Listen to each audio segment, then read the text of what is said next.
Fasten your seatbelts, folks, because we're about to dive deep into the world of star scandal, shady deals, and million-dollar scams.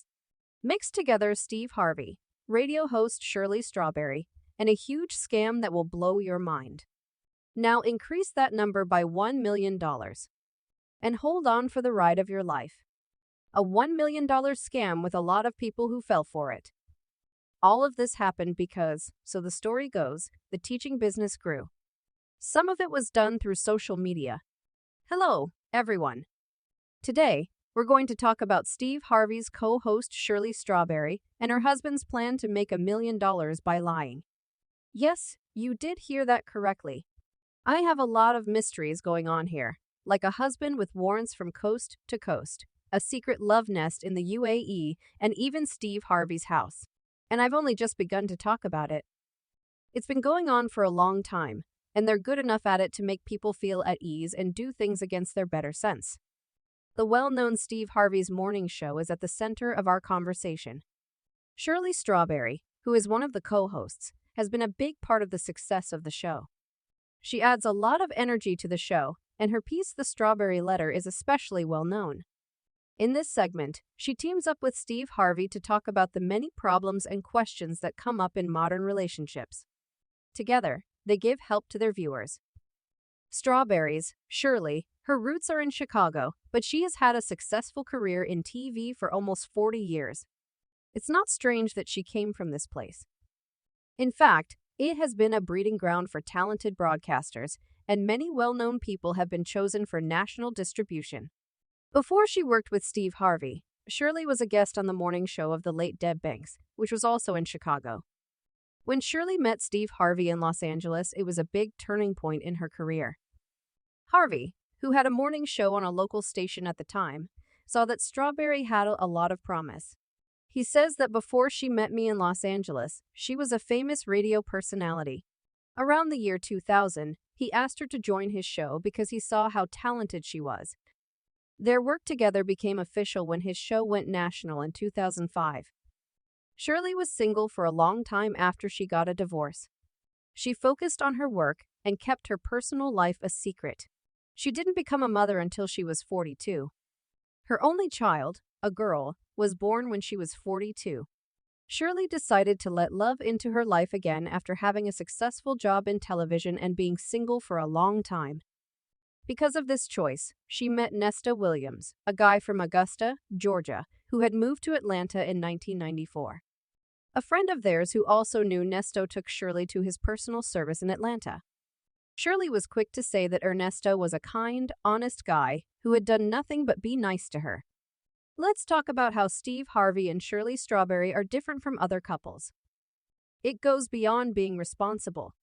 Steve thinks of himself as Shirley's older brother or even an uncle who can always give her good relationship advice. Steve was totally on board with Shirley's relationship with Ernesto.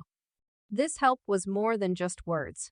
In January 2015, he was there in person to walk Shirley down the aisle at her wedding to Ernesto, which was also a party for Ernesto's 50th birthday.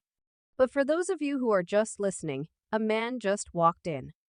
He's been called a successful businessman by Steve Harvey's crowd, but there are rumors about some bad things about him that haven't been brought up on the show.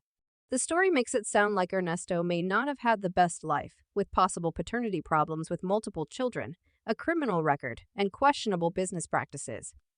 Ernest is dealing with some very serious charges right now. Shirley has always known about Ernesto's past, and she has stuck by him through all of his court cases. On the Steve Harvey Show, Ernest is portrayed as a successful businessman in Atlanta who runs high-end businesses. He is happy to own both a high-end hair salon that caters to wealthy clients and a security company. So, the story of Ernesto, who calls himself a triple OG, is what everyone is talking about. His crime record goes back 40 years, which is the same amount of time that Miss Strawberry has been on the radio. He has been doing illegal things since the 1980 ES, and he has been in and out of jail many times during that time. Ernesto was found guilty of armed robbery in both Cobb County and Douglas County, Georgia. In Douglas County, he was sentenced to 10 years in state jail. Ernesto's dark past wasn't just made up of robberies. He had also been charged with bank theft by the government. He had already done time for this before he met Shirley Strawberry. The story now takes a turn to show some links between Shirley and Ernesto, which hints that he might be involved in bigger crimes. Let's dig deeper into Ernesto's present predicament. The state wants bail to be set at $200,000 for each count, for a total of $800,000. Judge Manning agreed with this number and added an extra $5,000 for each count. Ernesto had to give his passport to his lawyer as a condition of his bail. During a phone call from jail with Shirley, Ernesto had said that he had stayed at Steve Harvey's house in Abu Dhabi. Ernesto's chats with a woman in Florida were also caught on tape. We think this person is likely to run away. We have calls from jail where he talks about going to Florida to see his partner. Ernesto was given a court order that said he couldn't talk to Shirley Strawberry, her 26-year-old daughter, or her granddaughter. When you think about how close Miss Strawberry is to Steve Harvey and how many things are coming out, it's hard to believe she kept everything a secret. One of the fans wrote, "It's crazy, but it's not surprising that Miss Strawberry kept all of this a secret since she knows Steve Harvey." And the mystery keeps going. In October 2022, Ernest and another woman were nabbed for a scam that bilked people out of more than $1 million. Ernest Williams is 57 years old. And 46-year-old Erica King is said to have said that she would change her life for a good cause. They pretended to be wealthy business owners and offered their victims advice and help with their businesses. Once the money was given, though, these things never happened. Let's look at this fast-moving case of two people who were caught on multiple counts of theft. Over a dozen people lost a cool $1 million to their scheme. Basically, they want to be seen as experts in business growth, development, coaching, and other similar things. Who did this wrong? Ernest Williams and Erica King. The fuzz says that these two were up to some pretty sneaky business.